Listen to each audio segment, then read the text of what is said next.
여러분, 하나님이 우리에게 참 많은 은혜와 선물을 주시는데 그 중에서 제일 소중한 선물 한 가지가 있다는 것은 뭘까요?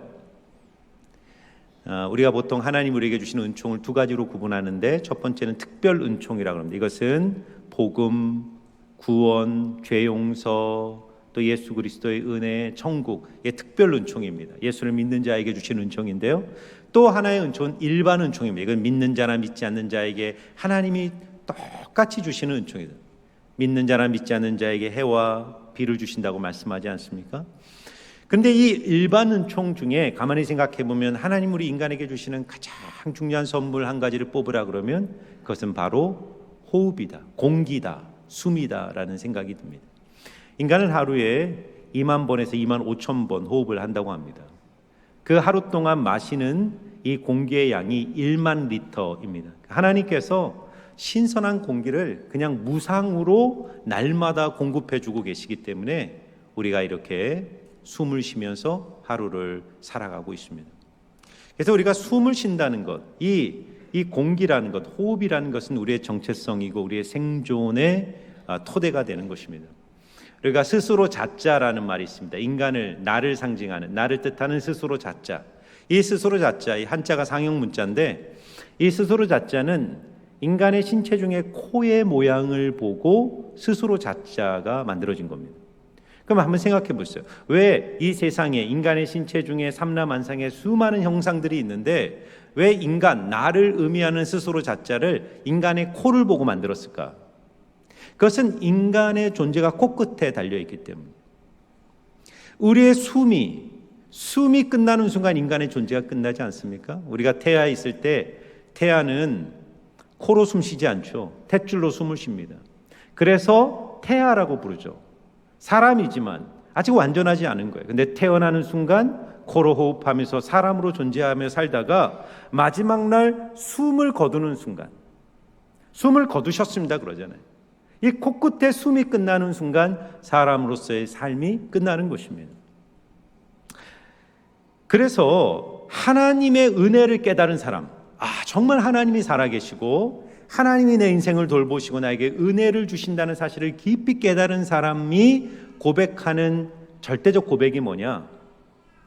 내가 오늘 숨쉬고 있다는 것 그 자체가 하나님의 은혜라는 사실을 고백하는 것입니다. 숨쉬는 것 자체가 하나님의 은혜다. 여러분 시편 150편을 보시면 마지막 시편의 마지막 편 마지막 구절, 그러니까 시편의 그 어마어마한 수많은 노래의 마지막 결론이 시편 150편 6절입니다. 같이 한번 읽어볼까요? 시작. 호흡이 있는 자마다 여호와를 찬양할지어다. 할렐루야. 아멘. 호흡이 있는 자 어떻게 하라고요? 여호와를 찬양하라. 내가 호흡하고 있는 것, 내가 숨쉬고 있는 것 하나님의 은혜라는 거예요. 내가 세상에 아무 것이 없을지라도 오늘 내가 호흡하고 있다는 이 사실 하나, 하나님의 은혜가 내 영혼을 감싸고 나를 붙들고 있음을 알기에 호흡하는 인생들마다 하나님을 기억하고 하나님을 찬양하라고 선포하는 것입니다. 사랑하는 성도 여러분, 여러분들이 오늘도 숨쉬고 있다는 것이 하나님의 은혜임을 믿으시기를 주의 이름으로 축원합니다. 그래서 주님을 찬양하십시오. 하나님, 오늘 하루 숨 쉴 수 있도록 은혜 주신 것, 하루 호흡할 수 있도록 은혜 주신 것 감사합니다. 이 고백을 가지고 사는 것이 그리스도인입니다. 그런데 여러분, 그리스도인에게는 두 가지 호흡이 있습니다. 하나는 육체적 호흡이에요. 코로 숨 쉬는 이 육체의 호흡이 건강해야 인생을 건강하게 살아갑니다. 그러나 이 육체의 호흡보다 더 중요한 호흡이 있는데 이것은 뭐냐면 영적인 호흡이에요. 인간에겐 영적 호흡이 있어요. 여러분, 하나님이 인간을 지으실 때 흙으로 사람을 빚으시고 그 코에 무엇을 불어넣으셨다? 생기를 불어넣으셨다. 생기를 불어넣으시자 생명이 되었다. 이때 생기, 하나님이 인간의 코에 숨을 불어넣으셨는데 이 생기를 히브리어로 루하으라는 단어를 쓰는데 이건 숨, 바람이란 뜻도 있지만 성령이란 뜻도 있어요. 성령. 그러니까 여러분, 하나님이 인간의 코에 생기를 불어넣으셨다는 건 뭘 의미하는 거예요? 인간은 하나님의 숨결인 성령을 의지하며 살도록 창조된 존재예요. 그래서 여러분, 하나님의 호흡이 시작된 인생, 그의 인생 속에 하나님의 은혜로 성령을 의지하며 살아가는 자의 인생에 나타나는 가장 중요한 변화가 뭔지 아세요? 그가 기도하기 시작하는 거예요. 그래서 우리는 기도를 뭐라 그러냐면 기도는 영혼의 호흡이다. 따라해 보세요. 기도는 영혼의 호흡이다. 그러니까 여러분, 기도하지 않는 사람은 어떤 사람입니까? 호흡하지 않는 사람. 내가 영적으로 호흡한다는 건 뭡니까? 하나님의 숨결을 느끼는 거예요. 하나님의 숨결로 호흡하는 거 어떻게 해요? 기도를 통해.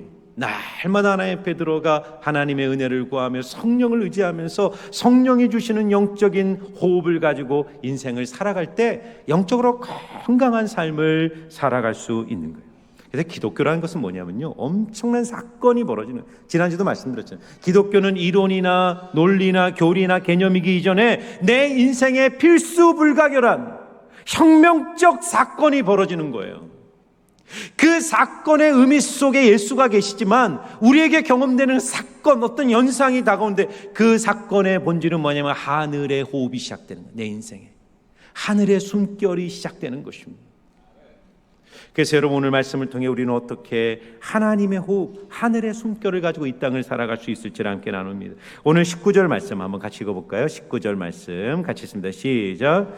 그러므로 너희가 회개하고 돌이켜 너희 죄 없이함을 받으라. 이같이 하면 새롭게 되는 날이 주 앞으로부터 이를 것이요. 아멘.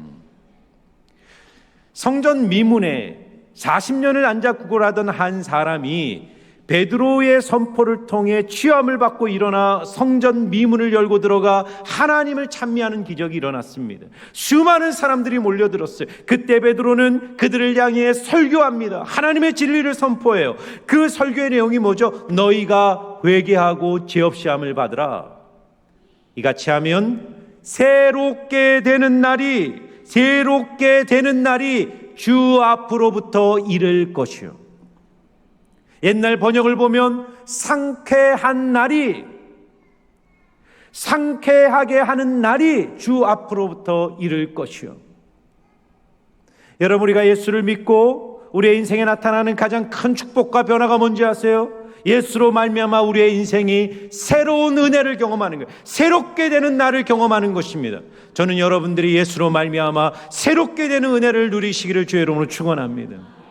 그러면 이 새롭게 된다는 것이 뭘까요? 헬라어로 아나푸시크세오스, 풀어서 쓰면 아나, 위로, 푸시크오, 숨을 쉬다는 거예요. 그러니까 여러분, 새롭게 우리가 예수를 믿고 복음을 깨달았을 때 그의 인생에 나타나는 그 구원의 실체가 뭐냐면 위로부터 하늘이 열리면서 꽉 막혀있던 인생의 창문이 열리면서 하나님의 숨결이 그의 삶을 감싸며 그의 인생에 새로운 영적 호흡이 회복되기 시작하는 것입니다. 복음은 뭐냐면요, 영적 심폐소생술이다. 심폐소생술 아시잖아요. 어떤 사람이 폐가 갑자기 멈춰가지고 막 답답하게 막 호흡이 안 되고 죽어가는데, 어떤 사람이 달려가가지고 그 가슴을 압박하고 누르고 입을 벌려 숨을 불어넣어서 멈춰있던 폐를 뛰게 하고 다시 살려내는 것, 이게 심폐소생술이죠.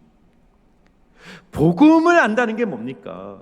우리가 예수님의 진리를 알고 예수님을 내 인생에 모시고 그분을 내 마음의 구주로 믿고 따를 때 하나님이 내 인생에 개입하셔서 내 죽어있던 영적 호흡을 살아나게 하시고 하늘의 숨을 쉬며 인생을 상쾌하게 살도록 우리의 인생을 이끌어 주시는 것입니다. 옆 사람한테 물어보세요. 상쾌하십니까? 이렇게 물어보세요. 상쾌하십니까?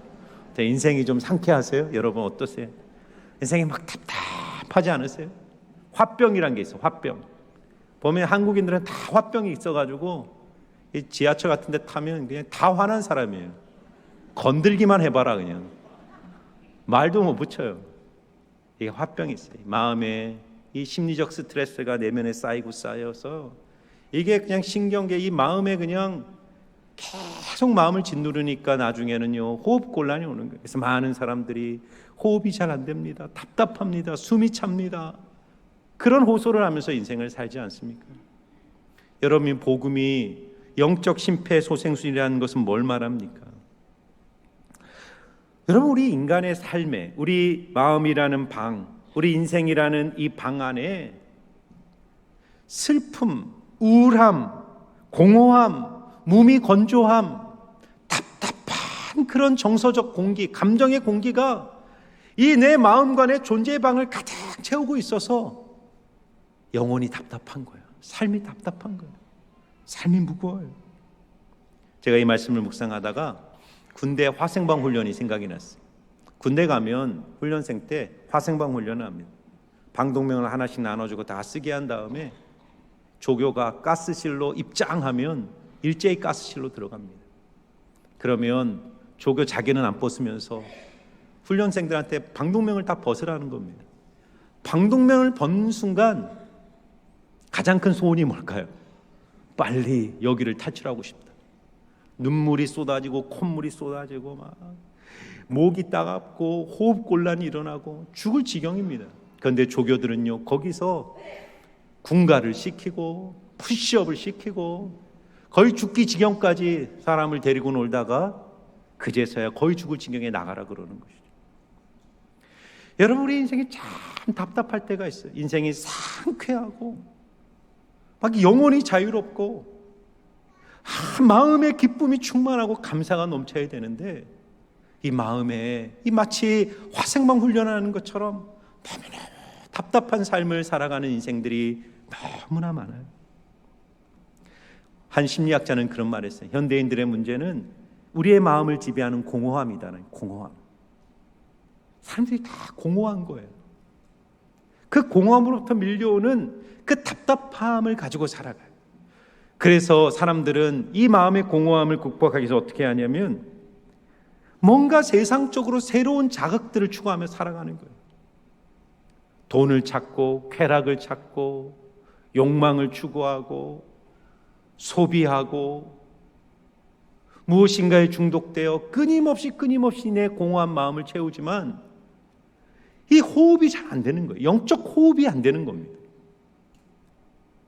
여러분, 유명한 과학자였고 신학자였던 파스칼, 팡세를 지은 파스칼이 이런 말을 했어요. 사람의 마음에는 하나님으로만 채울 수 있는 빈 공간이 있다. 하나님으로만 채워지는 거예요. 하나님이 아니면 채울 수 없는데 그것을 세상의 가치들로 끊임없이 채우고 채워지지만 채워지지 않는 마음의 긴 허물을, 공백을 느끼는 거예요. 고백록을 쓴 성 어거스틴도 이런 유명한 말을 했습니다. 오 하나님께서 당신을 향하여 있도록 우리를 지으셨기에 우리 마음은 당신 안에서 안식할 때까지 결코 쉴 수 없습니다.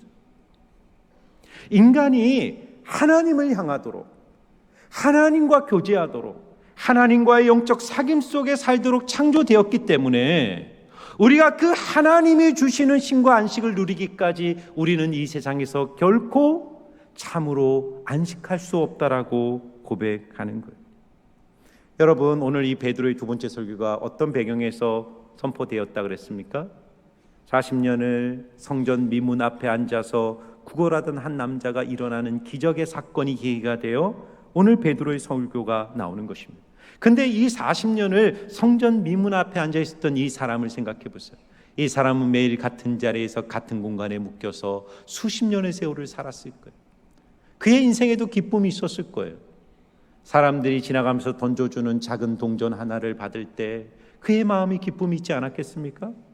혹은 부자이면서 신앙심이 좋은 부유한 유대인들이 금전 하나를 던져줄 때는 정말 온 세상을 얻은 것처럼 너무너무 기쁘지 않았을까요? 그렇게 그는 수십 년의 세월을 세상이 던져주는 크고 작은 동전을 받으며 인생의 기쁨과 감사를 가지고 살았을 거예요. 그러나 세상이 던져주는 금과 은이 그 인생에 절대로 해결할 수 없었던 그 인생의 근본적 문제는 뭐죠? 세상의 금과 은은 그를 일으켜 세울 수 없었고 성전문을 열고 하나님의 임재 앞에 들어가 하나님을 예배하는 인생으로 그를 회복시킬 수 없었던 것입니다. 그는 어쩌면 인생의 가장 아름답고 영광스러운 하나님의 성전 미문 앞에 앉아 있었지만 수십 년의 세월을 단 한 걸음도 하나님 앞으로 나아가지 못한 채 그 자리에 주저앉아 살아가던 인생. 이것이 바로 하나님을 잃어버린 현대인들의 자화상을 우리에게 그려내고 있는 거예요. 그런데 여러분, 오늘 이 사람이 어떻게 일어납니까? 금과 은은 내게 없지만 내게 있는 것으로 내게 주노니 곧 나사렛 예수 그리스도의 이름으로 일어나 걸어라. 이 한마디의 선포로 그는 수십 년의 세월에 묶여있던 인생의 절망으로부터 일어나 성전문을 당당히 열고 들어가 하나님의 임재 앞에 서서 주님을 찬양하고 예배하는 인생으로 변화될 수 있었던 것입니다.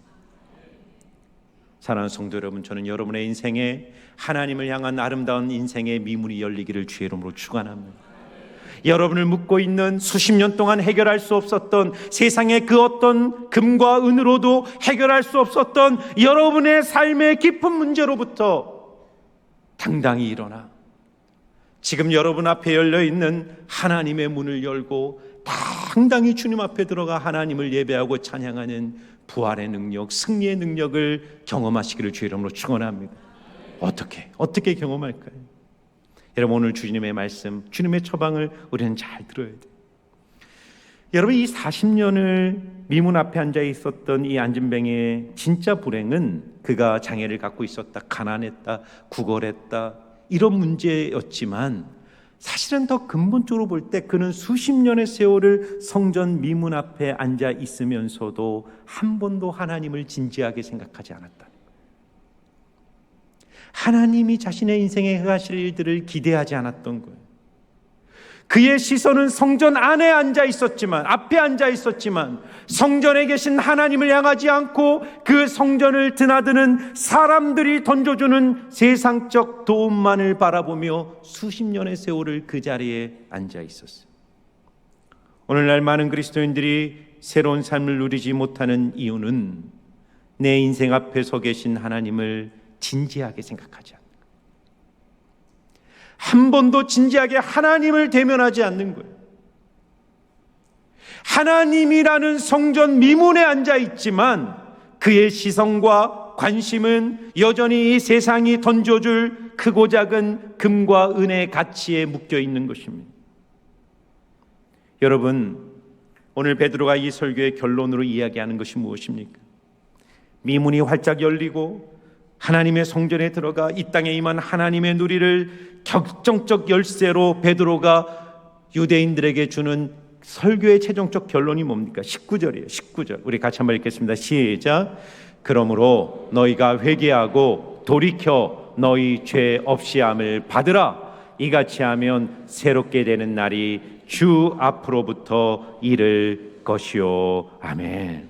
회개하고 돌이켜 죄 없이 함을 받으라. 그리하면 주님으로부터 새롭게 되는 날이 너희에게 임하게 될 것이다.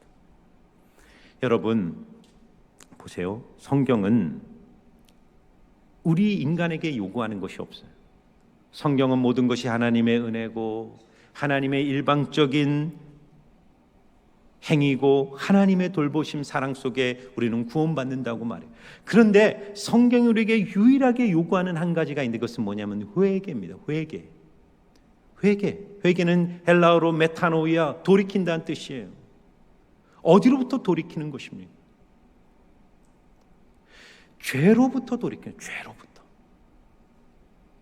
여러분, 오늘 베드로는 유대인들에게 예수 그리스도를 전하면서 회개를 말하기 전에 뭘 얘기하냐면 유대인들의 죄를 폭로합니다.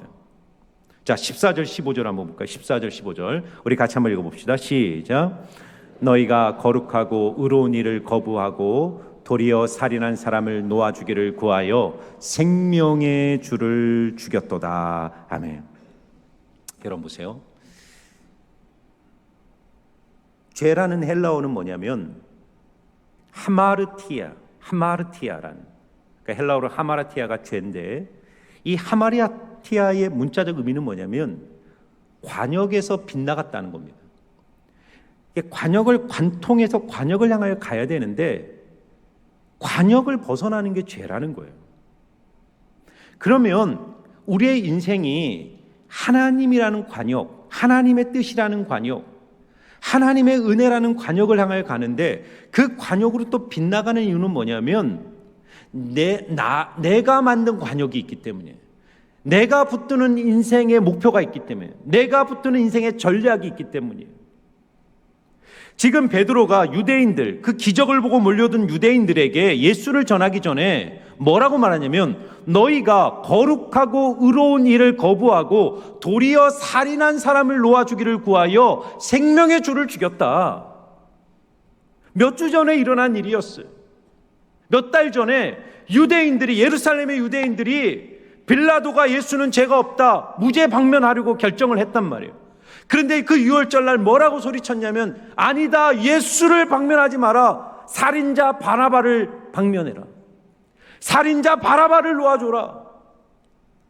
살인한 사람을 놓아주고 의롭고 거룩한 예수를 십자가에 못 박아 죽이라고 했던 살인자들이라고 직격탄을 날리는 거예요. 그러면 참 이상한 것이, 이 유대인들은 어떤 사람이냐면 수백 년을 메시아를, 그리스도를 기다렸던 사람들이에요. 그런데 그들은 왜 예수님이 그리스도로 메시아로 이 땅에 왔지만 그 예수를 거부하고 살인자 바라바를 선택했을까요? 그들이 붙들었던 인생의 관역을 내려놓지 못하기 때문에. 유대인들은 자신의 정체성, 자신의 인생을 어디에 세웠냐면 율법과 성정과 할례와 유대교라는 종교적 의와 자신들의 시스템 위에 자신의 인생의 정체성과 유대민족주의라는 인생의 목표를 세우고 그 관역을 향하여 달려갔던 사람들이에요. 그리고 그들이 기다렸던 메시아는 바로 그 관역을 향하여 달려가는 자신들의 인생의 에너지를 공급해주고, 우리의 유대 민족을 위대하게 만들고, 우리의 성전을 높이고, 우리의 율법을 탁월하게 만들어줄 그런 메시아를 기다렸는데, 예수님이 이 땅에 와서 회개하라, 유턴하라는 거예요. 아니야, 너희들이 붙들고 있는 그 율법, 성전, 할례, 유대교가 너희들의 구원이 아니야. nothing, 아무것도 아니야. 돌이켜서 내게로 오라고 말했을 때 그들은 예수를 십자가에 못 박아 죽인 거예요. 사랑하는 성도 여러분, 예수님이 이 땅에 오셔서 하셨던 설교를 쫙 요약하면 딱 하나입니다. 회개하라, 하나님의 나라가 가까이 왔다. 헬라어 성경으로 정확하게 번역하면 하나님, The kingdom of God has come. 하나님의 나라가 왔다, 이미 왔다, 우리 앞에 있다, 성전의 미문이 우리 앞에 열려 있다. 그러므로 회개하여 유턴하여 돌이켜 나에게 와서 죄사함을 받고 새롭게 되는 날, 하나님의 임재, 하나님의 축복, 하나님의 은혜를 경험하는 하나님의 구원을 누리라고 주님이 말씀하신 거예요. 여러분, 많은 그리스도인들이 성전 미문 앞에 앉은 채 이 땅에 예수와 함께 임한 하나님의 나라 안으로 들어가지 않는 분들이 너무 많아요. 왜 그렇습니까? 내가 붙든 인생의 전략을 내려놓고 싶지 않은 거예요. 여러분, 오해하시면 안 돼요. 주님은 내 인생의 꿈, 소망, 욕망, 내 인생의 소원들을 깡그리 무시하고, 너는 세상에 그런 거 다 필요 없어, 너는 오직 나만 붙들고 살라, 그런 말이 아니에요. 우선순위. 주님이 묻는 것은 우리의 마음이 예수님을 도구화하는가, 내 목표, 내 전략, 내 인생의 표대를 이루기 위해서 예수님을 그저 내 인생의 수단으로, 도구로 삼고 있는가, 아니면 예수님 그분이 내 인생의 궁극적 목적인가를 보시는 거예요. 먼저 그의 나라와 그 일의 의를 구하라. 그리하면 이 모든 것을 너희에게 주시리라. 먼저 내 마음이 먼저 하나님께 가고 있는 것. 그것이 어떻게 우리의 삶에 이루어집니까? 회개. 내가 집착하고 있고 내 인생의 절대적 소망이라고 생각하고 있고 내가 절대 놓지 못해서 부들부들 떨고 있는 내 삶의 자리로부터 일어나 회개하여 예수 그리스도 앞으로 나아가는 순간 우리의 인생의 미문이 활짝 열리고 이 땅에 임한 하나님의 나라 속으로 침투해 들어가 주님과 함께 하나님의 나라를 누리며 내가 소망하고 구하고 간절히 원했던 하나님의 간절한 소망이 그리스도 안에서 아름답게 성취되는 놀라운 은혜를 누리게 될 줄 믿습니다. 그래서 여러분 오늘 16절이에요. 16절 말씀 한번 볼까요? 같이 한번 읽겠습니다. 시작. 그 이름을 믿음으로 그 이름이 너희가 보고하는 이 사람을 성하게 하였나니 예수로 말미암아난 믿음이 너희 모든 사람 앞에서 이같이 완전히 낫게 하였느니라. 아멘. 예수 이름의 능력이 우리가 절대로 해결할 수 없었던 인생의 문제를 즉각적으로 온전히 완전히 회복시켜 줄 것이라고 약속하고 있어요. 고린도서 5장 17절에 누구든지 그리스도 안에 있으면 새로운 피조물이라 이전 것은 지나갔으니 보라 새 것이 되었도다. 제 간증을 하나 드리면, 저는 목사님 아들이었지만 쳇바퀴 돌듯이 절대로 벗어날 수 없던 인생의 굴레들이 있었어요. 그것은 죄의 문제였고 열등감의 문제였고 무력함의 문제였어요. 하나님 앞에서 온전히 살려고 수없이 노력했지만 해결되지 않는 이 죄의 사슬에 묶여서 이 성전 미문에 앉아 있었던 이 안진뱅이처럼 언제나 그 자리에 돌아오는 내 자신을 발견했어요. 그런데 어느 날 수련회를 통해 말씀을 듣고 하나님 앞에 나아가 회개했어요. 그때 주님의 음성이 들렸어요. 예수 그리스도 안에서 내가 너를 사랑한다, 너를 용서한다, 너를 치유한다. 그리고 그렇게 주님을 만난 그 날 수련회에서 내려와 버스를 타고 집에 갈 때 제 눈에 들어온 세상은 완전히 다른 세상이에요. 같은 하늘, 같은 공기, 같은 나무, 같은 사람들이었지만 그것은 이전과 같은 세상이 아니었어요. 하나님의 통치가 있는 세계, 하나님이 다스리고 있는 세계 안에 내가 살고 있다라는 확신 속에서 하나님의 나라 안에 내가 오늘 서 있다는 사실을 깨닫게 되며 제 마음은 말할 수 없는 기쁨과 감격이 충만했습니다. 사랑하는 여러분, 기독교는 이론이 아니에요. 주님은 회개하라고 여러분의 순종을 요청하십니다. 어떤 의사가 출산을 앞둔 산모를 만나게 됐어요. 이 산모가 처음 출산한 데다가 너무너무 두려우니까 호흡이 안 되는 거예요. 호흡이 가빠지고 너무너무 흔들어하니까 이 산부인과 의사가 이 젊은 산모에게 심호흡을 하라. 심호흡을 해. 심호흡. 이렇게 간절하게 의사가 처방을 내렸어요. 의사의 확신 있는 말을 듣고 이 산모는 순종했어요. 어떻게 순종했냐면 심호흡, 심호흡, 심호흡, 심호흡, 심호흡만 외치는 거예요. 혹시 우리의 모습 아닌가요? 주여 주여 하는 자마다 다 천국에 들어가는 것이 아니라 하늘에 계신 내 아버지 뜻대로 행하는 자가 천국에 들어갈 것이다. 하나님의 뜻대로 행하는 자가 뭡니까? 우리가 하나님께 해야 될 가장 중요하고 유일한 순종은 메타노이아, 유턴, 회개하는 겁니다. 회개. 내가 붙들었던 인생의 욕망, 내가 붙들었던 인생의 우상으로부터 돌이켜서 주님을 바라보는 마음의 결단을 하셔야 돼요. 여러분, 심호흡할 때 숨은 들숨과 날숨이 있어요. 날숨을 통해 우리 안에 있는 이산화탄소가 빠져나가야지 신선한 산소, 들숨으로 산소를 흡수하는 것 아닙니까? 우리가 날숨을 통해 이산화탄소를 빼내듯이 회개를 통해 나를 붙들고 있었던 하나님이 기뻐하시지 않는 그 삶의 자리, 삶의 욕망, 삶의 아집과 집착들을 주님 앞에 내려놓고 주님께 우리의 시선을 맞출 때 그 주님으로부터 새로운 하늘의 숨결이, 하나님이 우리를 살리는 생명의 숨결이 산소와 같이 우리의 영혼에 공급되어 우리의 삶이 회복되고 치유되고 일어나 주님의 임재 속에 살아가는 영광과 능력을 경험하게 될 줄 믿습니다. 사랑하는 성도 여러분, 오늘 이 순간이, 오늘 이 순간 여러분의 시선을 주님을 바라보심으로 말미암아 전심으로 주 앞에 나가는 인생에 열어주시는 하나님의 천국을 오늘 이 자리, 이 순간 여기에서 누리시는 여러분들 되시기를 주의 이름으로 축원합니다.